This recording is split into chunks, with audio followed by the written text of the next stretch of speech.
Dhavaleswaram barrage దగ్గర రెండో ప్రమాద హెచ్చరిక ఉపసంహరించారు. వర్షాలు తగ్గుముఖం పట్టడంతో ఉప్పొంగి ప్రవహించిన గోదావరికి వరద ప్రవాహం వేగంగా తగ్గుతోంది. ఇక బ్యారేజ్ దగ్గర 13.75 అడుగులకు నీటి మట్టం తగ్గడంతో రెండో ప్రమాద హెచ్చరిక ఎత్తివేశారు. బ్యారేజ్ నుంచి 12,61,000 క్యూసెక్ల నీటిని సముద్రంలోకి విడుదల చేస్తున్నారు. ప్రస్తుతం బ్యారేజ్ దగ్గర మొదటి ప్రమాద హెచ్చరిక కొనసాగుతోంది. బ్యారేజ్ కి సంబంధించిన 175 గేట్లు పూర్తిగా ఎత్తివేశారు. కాసేపట్లో మొదటి ప్రమాద హెచ్చరిక కూడా ఉపసంహరించనున్నారు. గోదావరి వరదలకు సంబంధించిన పూర్తి సమాచారాన్ని రాజమండ్రి నుంచి మా ప్రతినిధి శ్రీనివాస్ అందిస్తారు. గోదావరి వరద నీటి మట్టం క్రమేపీ తగ్గుముఖం పట్టడంతో ధవళేశ్వరం బ్యారేజ్ దగ్గర రెండో ప్రమాద హెచ్చరికను ఎత్తివేశారు. అయితే 13.75 అడుగులకు గోదావరి వరద నీటి మట్టం చేరుకోవడంతో రెండో ప్రమాద హెచ్చరికని ఉపసంహరించడం జరిగింది.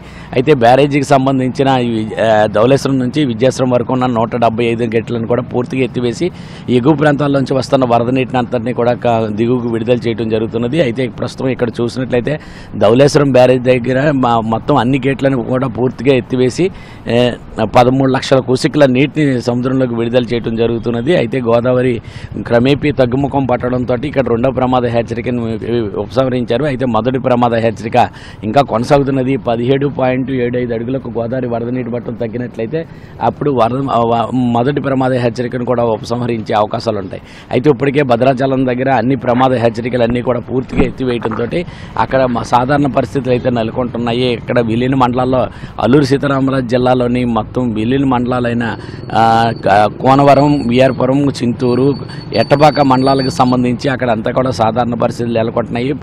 అక్కడ కోనవరం దగ్గర సబర్ నది కూడా అప్పటి వరకు కూడా తగ్గుముఖం పట్టడం జరుగుతున్నది. దీంతో వేగవంతంగా గోదావరి వరద నీటి మట్టం తగ్గడంతో అక్కడ విలీన మండలాల్లోని సాధారణ పరిస్థితులు నెలకొంటున్నట్టుగా చెప్పవచ్చు. అయితే ఇక్కడ గోదావరి దిగువ ప్రాంతంలో చూసినట్లయితే గోదావరి ధవళేశ్వరం బ్యారేజ్ దగ్గర నుంచి దిగువ ప్రాంతంలో అంతా కూడా ఇంకా జలదిగ్బంధంలోనే లంక గ్రామాలన్నీ కూడా ఉండడం జరిగింది. మొత్తం అంబేద్కర్ కోనసీమ జిల్లాలోని చూసినట్లయితే వైనితేయి, వైశిష్ట, గోదావరి, గౌతమి, వృద్ధ గౌతమి అని చెప్పేసి మొత్తం ఈ 4 ఉపనదులు కూడా పొంగి పొరలడంతో ఇంకా అక్కడ గోదావరి ఇంకా ఉధృతంగానే ప్రవహించడం జరుగుతున్నది. అక్కడ కూడా గోదావరి వరద నీటి మట్టం మరో కొద్ది గంటల్లోనే బాగా తగ్గుముఖం పట్టే అవకాశాలు ఉంటాయి. దాంతో లంక గ్రామాల ప్రజలందరం మట్టికి అక్కడ గోదావరి వరద నీటి మట్టం తగ్గడంతో ఊపిరి పీల్చుకుంటున్న పరిస్థితులు కనిపిస్తున్నాయి.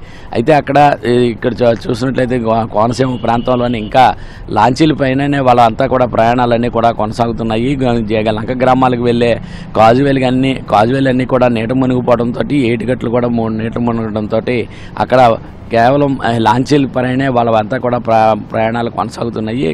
కనకేలంక చాకలపాలెం మధ్య 2 అంటే పశ్చిమ గోదావరి జిల్లా, యువతల కోనసీమ జిల్లాకు సంబంధించిన మధ్యలో ఈ సంబంధాలు అయితే తెగిపోవడం జరిగింది. వాళ్ళందరూ కూడా బాహ్య ప్రపంచానికి దూరంగా ఉన్నారు. అయినప్పటికీ వాళ్ళందరికీ కూడా ప్రభుత్వం అన్ని విధాలా కూడా సహాయ సహకారాలు అందించడంతో వాళ్ళందరూ కూడా ఊపిరి పీల్చుకుంటున్నారు. అయితే కొన్ని చోట్ల నిత్యావసర వస్తువులకి కొరత వచ్చింది.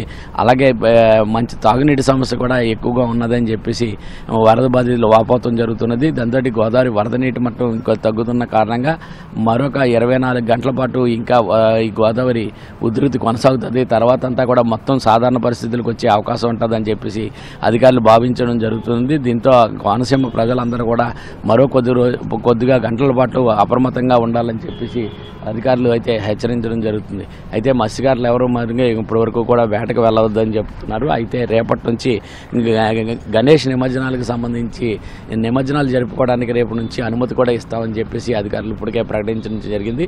రేపటి నుంచి గణేష్ నిమజ్జనాలు కూడా కొనసాగనున్నాయి. కెమెరామెన్ వాసుతో శ్రీనివాస్, NTV, రాజమండ్రి.